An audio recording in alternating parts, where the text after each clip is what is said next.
जीत आज तक 24/7 में आपका स्वागत है। मैं हूं आपके साथ अंकिता। चलिए बढ़ते हैं आज की ताजा तरीन खबरों की ओर। चैनल को सब्सक्राइब करें, बेल को दबाएं ताकि आने वाली नोटिफिकेशन आप तक पहुंच सके। Social democratic party of India एक राजनीतिक पार्टी है जिसका उद्देश्य देश को भूख और भय मुक्त करना है।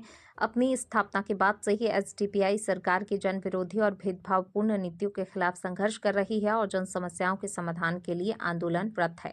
देश में असहमति का दमन तब से बढ़ गया है जब से केंद्र में सत्ताधारी पार्टी सत्ता में आई है। सरकार जांच एजेंसियों का दुरुपयोग उन्हें एक हथियार के रूप में कर रही है ताकि विपक्ष और असहमति की आवाज को दबाया जा सके। कठोर कानून जैसे यूएपीए, एनएसए, पीएमएलए आदि को लागू कर लोकतंत्र और अभिव्यक्ति की स्वतंत्रता पर सीधा हमला किया जा रहा है। इसी प्रतिशोध की राजनीति के तहत केंद्र सरकार एसडीपीआई को निशाना बना रही है, क्योंकि पार्टी सरकार की तानाशाही नीतियों, पक्षपातपूर्ण रवैये और अल्पसंख्यक समुदाय के खिलाफ एजेंडे के खिलाफ आवाज उठा रही है।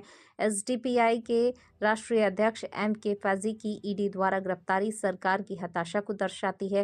ये गिरफ्तारी केवल एसडीपीआई की आवाज को दबाने और नेताओं, कार्यकर्ताओं और समर्थकों को डराकर पार्टी को गतिविधियों से दूर करने का प्रयास है। साफ तौर पर समझा जा सकता है एसडीपीआई द्वारा देश भर में काले वक्फ संशोधन विधेयक के खिलाफ किए गए आंदोलनों और विरोध प्रदर्शनों से केंद्र सरकार बौखला गई है। साथ ही सरकार एसडीपीआई द्वारा बेरोजगारी, महंगाई, लिंचिंग, बुलडोजर राजनीति और देश में फैली अराजकता के खिलाफ उठाई जा रही आवाज से भी चिंतित है। एसडीपीआई के खिलाफ झूठे आरोप, मनगढ़ंत दस्तावेज और फर्जी कहानियां इस बात का प्रमाण है कि केंद्र सरकार जांच एजेंसियों का अंधाधुंध दुरुपयोग कर रही है।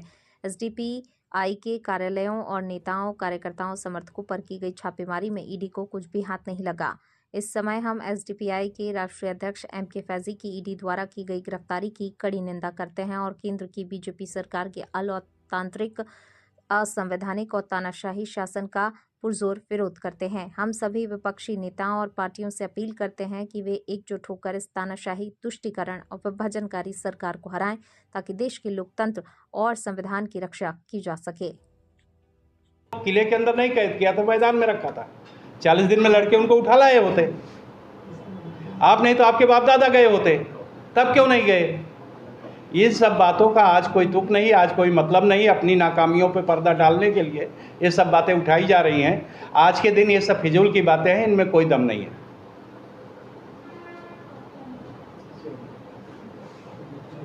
और कोई क्वेश्चन? बहुत बहुत धन्यवाद आपका।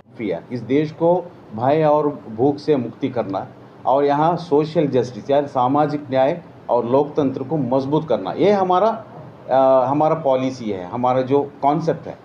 तो इसके अलावा हमारा जो यहाँ के जो इक़्तिदार है, जो पावर है, ये पूंजीपति, सांप्रदायिक लोग और माफिया के हाथों में है। जो एमएलए एमपी जो को पार्लियामेंट के अंदर 253 एमपीस और एमएलए के ऊपर क्रिमिनल केसेस है, उसमें 13 लोगों के ऊपर रेप एंड मर्डर केसेस भी है। ऐसे लोग जाके बैठे। तो हमारे जैसे आम इंसान इलेक्शन में जीत कर जाना, तो हम लोग ग्रास रूट लेवल में लोगों को बेदारी करके इलेक्शन में जीतने के लिए कोशिश करने वाला एक पार्टी है ये। हम निरंतर इसके बारे में हम लोग काम करते रहेंगे।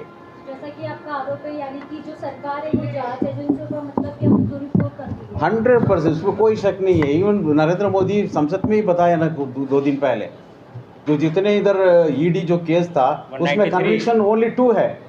बाकी आउट ऑफ 193 केसेस में ओनली 2 केसेस में कन्विक्शन हुआ। 191 केसेस है, पूरा झूठ है, पूरा झूठ है, कॉन्कॉप्टेड है, ये बनाया हुआ स्टोरी है।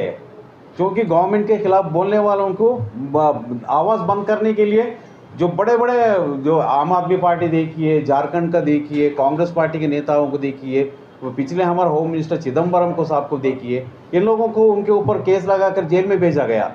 बाद में उनको कुछ भी नहीं हुआ क्योंकि पूरा फर्जी केसेस है, स्टोरी है।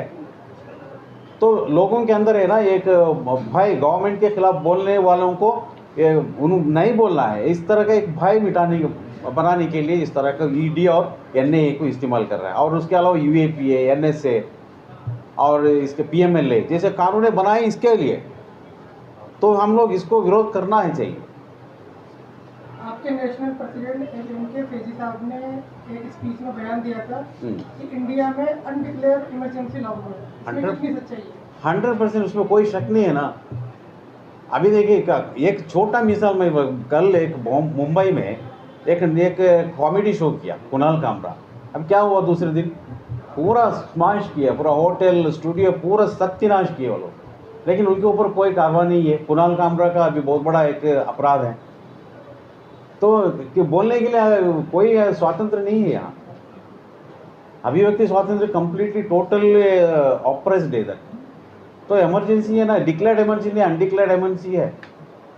कोई किसी का दफ्तर भी अभी ये नहीं है, अभी काम नहीं कर सकेगा, क्योंकि कब ईडी आएगा कब एनआई आएगा बोल नहीं सकते।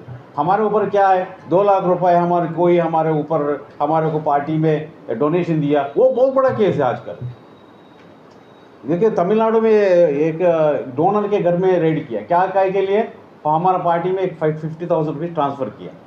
ये क्या एक पार्टी में एक कोई बिजनेसमैन डोनेशन देना अपराध है क्या? उनके ऊपर उनके बैंक अकाउंट में 50,000 रुपये कैश डिपॉजिट किया, ये बहुत बड़ा अपराध है ईडी में।